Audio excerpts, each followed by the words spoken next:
আসসালামু আলাইকুম। আপনারা সবাই কেমন আছেন? আসলে আপনারা কি জানেন যে আমাদের গাজীপুর কিসের জন্য বিখ্যাত? গাজীপুরবাসী আমরা তো জানি, আপনারা আসলে অন্যান্য অঞ্চল যে এলাকা ভিত্তিক তারা কি জানেন যে গাজীপুর কিসের জন্য বিখ্যাত? তা আমরা সবাই জানি বা অন্যান্য অঞ্চলের ভিত্তিক সবাই কিন্তু জানে যে গাজীপুর হচ্ছে কাঁঠালের জন্য বিখ্যাত। গাজীপুরের কাঁঠাল দেশের সর্বত্র স্তরে গিয়ে পৌঁছায়। গাজীপুরের যে কাঁঠাল গাছগুলা, কাঁঠালের প্রত্যেকটা ডালে ডালে আসলে কাঁঠালগুলো ধরে থাকে আর অনেক মিষ্টি সুস্বাদু হয়ে থাকে।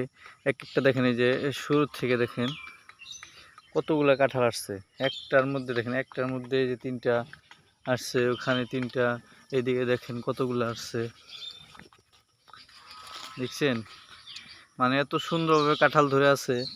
ওই দেখেন ওই গাছটার মধ্যে কোথাও বাকি নাই যে কাঁঠাল ধরার বাদ, প্রত্যেকটা ডালে ডালে কাঁঠাল আসছে। ওই যে একটা গাছ দেখেন কি সুন্দরভাবে কাঁঠাল ধরে আছে। তারপরে এইদিকে দেখেন ওই যে একটা গাছ দেখেন কি সুন্দরভাবে কাঁঠাল ধরে আছে। এইভাবে সিরিয়াল অনুযায়ী যে গাছে, প্রত্যেকটা গাছে কাঁঠাল সুন্দরভাবে ধরে আছে। তো আপনারা দেখলে আসলে অবাক হবেন যে এত সুন্দরভাবে কাঁঠালগুলা ধরে থাকে।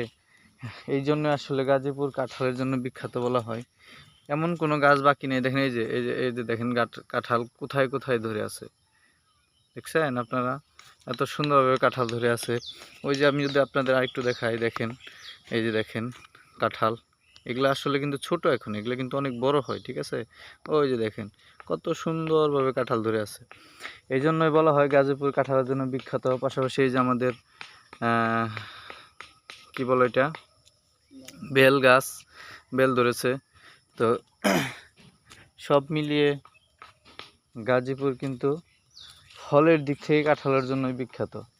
তো এই যে দেখেন আরও কাঁঠাল গাছ, এত কাঁঠাল এত কাঁঠাল, প্রচুর কাঁঠাল গাজীপুরে ধরে থাকে এবং গাজীপুর থেকে অন্যান্য অঞ্চলেও এগুলা পাঠানো হয়। তো কাঁঠালের দাম অনেক কম গাজীপুরে। তো আপনারা যারা কাঁঠাল খেতে পছন্দ করেন অবশ্যই গাজীপুর ঘুরে যাবেন। তো সবাই ভালো থাকবেন। আর আমার চ্যানেলে যারা আছেন তারা অবশ্যই কমেন্ট করবেন যে কোন জেলাটা আসলে কাঁঠালের জন্য বিখ্যাত, গাজীপুর না আদার্স অন্য কোনো জেলা। সবাই ভালো থাকবেন, সুস্থ থাকবেন। আসসালামু আলাইকুম।